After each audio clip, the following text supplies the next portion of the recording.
ঋণ খেলাপির ব্যাপারে আমাদের একটা রেফারেন্স আমাদের মাননীয় কমিশনার আব্দুর রহমান আল মাসুদ আপনাদেরকে বলেছে যে 41 ডিএলআর এ একটা রেফারেন্স আমরা পাই, যদিও বা এটা স্থানীয় সরকার নির্বাচন রিলেটেড, যেখানে বলা হয়েছে যে যারা গ্যারান্টার ডিফল্টার, ব্যাংক কোম্পানি আইন অনুযায়ী তারা ডিফল্টার হলেও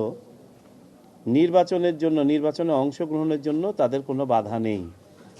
এই যেহেতু একটা রেফারেন্স আছে, সেই রেফারেন্সের ভিত্তিতেই আমরা বিচার করেছি। এটা হচ্ছে ঋণ খেলাপি সংক্রান্ত। বাট যারা প্রিন্সিপাল বড়োয়ার, নিজেই বড়োয়ার এবং ডিফল্টার, তাদের একজনকেও ছাড় দেওয়া হয়নি। আপনাদেরকে শুধু বলি, একটা রাফ হিসাব বলি, সম্ভবত 54 জন মতন সিআইবি রিপোর্টের কারণে আপনার রিটার্নিং অফিসারদের কাছ থেকে রিজেক্টেড হয়েছিল। তার মধ্যে যেগুলো ছোট আমরা দেখেছি, হ্যাবিচুয়াল না টাকা দিয়ে দিয়েছে ইত্যাদি, এরকম সম্ভবত 22 বা 23 জনকে আমরা ক্লিয়ার করে দিয়েছিলাম। আরও 2-3 জন সম্ভবত আদালত থেকে পরে ক্লিয়ার হয়েছে, বাকি আর কেউ কিন্তু ক্লিয়ার হয় নাই। এটা কিন্তু কেউ বলছেন না, এটা ভাবার কোনোই কারণ নেই যে ঋণ খেলাপিরা চাইলেই ভোটে অংশগ্রহণ করে ফেলছেন আর ইলেকশন কমিশন চাইলেই দিতে পারে। ইলেকশন কমিশনের আইনের বাইরে গিয়ে কাউকে কোনো সুযোগ দেওয়ার কোনো সুযোগ নেই। আচ্ছা, দ্বিতীয় শেষ করে নিই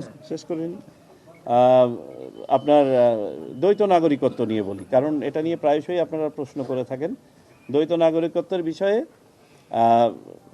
বিস্তারিত আবারও আমাদের আব্দুর রহমান আল মাসুদ ভাই বলেছেন। এখানে দুটো ক্লজ আছে এবং এটা সংবিধানে, এটা কিন্তু একদম হাইয়েস্ট ইয়েতেই আছে।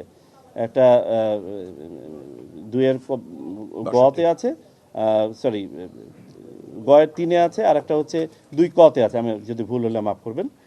অর্থাৎ 66 ধারার মধ্যে এই আর্টিকেল 66-এ এগুলো দেয়া আছে। প্রথমটাতে বলা আছে স্ট্রেট ফরওয়ার্ড যে একজন দ্বৈত নাগরিক ইলেকশনে অংশগ্রহণ করতে পারবেন না।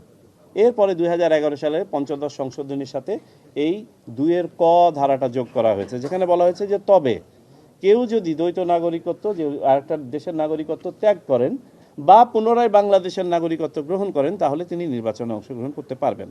এই জায়গাটাতেই এসে ডিবেটটা দাঁড়ায় আমাদের অ্যাপেলের সময়, যে ত্যাগ করা বলতে কি বোঝায়।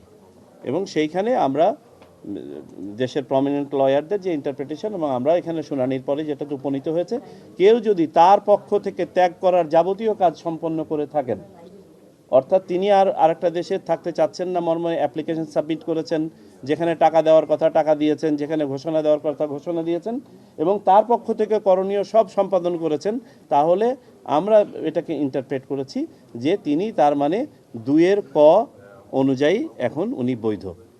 সো দ্বৈত নাগরিক থাকা অবস্থায় কেউ ভোটে অংশগ্রহণ করছেন, এটা সুযোগই নাই, সংবিধানেই সুযোগ নেই। ক্লিয়ার?